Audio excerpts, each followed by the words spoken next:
Today we'll be doing a walk around of my 1957 Chevy Bel Air two-door hardtop. What we're going to do is try to cover some of the flaws on the car and also talk about some of the improvements that have been made to this 1957 Chevy. The car was painted a long time ago, and I think it's probably a single stage black. Some spots on the car and very small places show a yellow, which makes me think the car was a factory yellow car. The paint on the car looks nice from about 10 feet away, but as you get closer, you can see it is an older paint job. There are some cracks in the paint, some chips. There are dings on the body, on the fender, hood, doors, and on top of the car that are pretty visible when you get up close. So while it is nice and shiny, to be a really nice 57 Chevy, she's gonna need a new paint job. Or, you know, if you like it just as sort of a original looking daily driver, you could just leave the paint as it is. So let's get up here. You can see how shiny the paint is. Previous owner had the paint buffed out to give it a little more depth. Kind of see a little bit of the reflection there. Sorry about the streaks. Had to wipe the dust off of it this morning.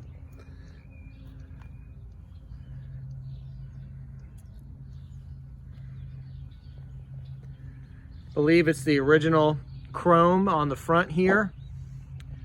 So, you know, it looks like an original front bumper. It's not perfect chrome anymore.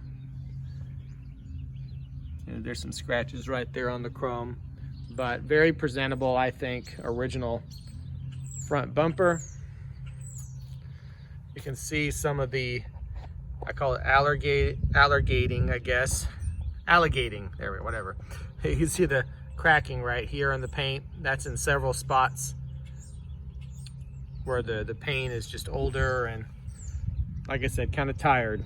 Starting to fail in a few places.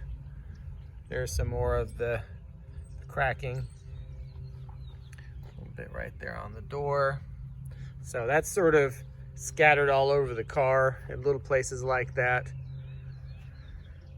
Again, I think eventually, you know, you'll want to repaint it or just drive it like it is again, and maybe you're fine with it. But not a perfect show car paint job by any means. Front glass is in really nice condition. Windshield wipers were removed. The original windshield wipers, and I believe the motor and everything were also removed. I think the previous owner was going to put in all new. Those parts come with the car. All the aluminum trim is present on the car and looks good. You know, some dings in the trim, of course.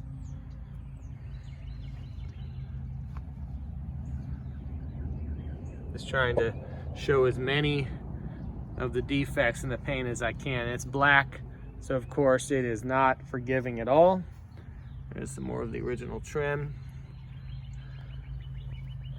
There's some little bubbles in the paint right there. You know, I do think the car was painted decades ago, so I believe most of the serious body work that was done at that time, you know, if there was a lot of filler, it'd be falling off the car. They did some welding right here, I think, and you can see it's bubbled up.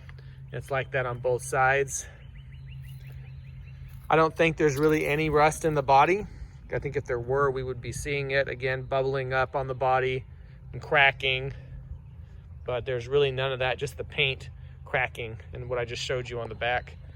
There's a brand new rear bumper put on by the last guy.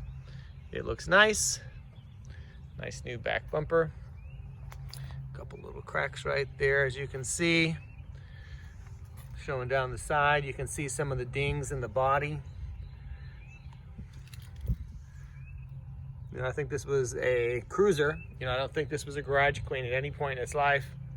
There's the worst of the chipping right there, where it's cracking and chipping. That's probably the worst of it on the body. The roof, you know, it's shiny, but you know, it has its defects. Kind of see some bubbles right there on the paint, where the paint's starting to come free from the body. Again, the glass is looking really nice. Also forgot to mention the driver's side glass is brand new and the mechanism is brand new as well. The car is wearing brand new Krager SS wheels all the way around. They are 15-inch Kragers. The tires are a little bit too big in the back, so it does rub a little on sharp turns. Okay, I'm going to point that out. I think it will need narrower tires in the back at least. Show the side over here. You can probably see some of the dings on the side. Get a look at the side of the car right there. There we go, focus. Almost perfect tread. The tires really only have a couple hundred miles, if that, on them. So they're almost brand new. Some of the chrome work is nice and shiny. There's a handle. Let's look inside. Do think the interior was redone at some point with this original looking material. Don't think this is original. Not a 57 Chevy expert, just I find it hard to believe it would look so nice since, you know, if it had been new since 57 or original. But seat covers look great. I think they did a great job installing this interior. Door panels. There's the back seat. As you can see, it looks really nice. Really, I'd give the interior like a 8.5 out of 10. There are front seat belts, no back seat belts. There's your dash. Get in here real quick. The speedometer does work. The fuel gauge does seem to work.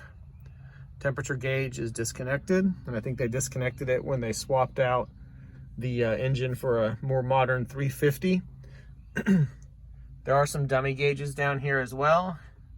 Amps, temp, and oil pressure, and these are not wired, so you would need to wire those guys up. Controls for the heat and ventilation. Original radio, don't think it works. Original clock, don't think it works.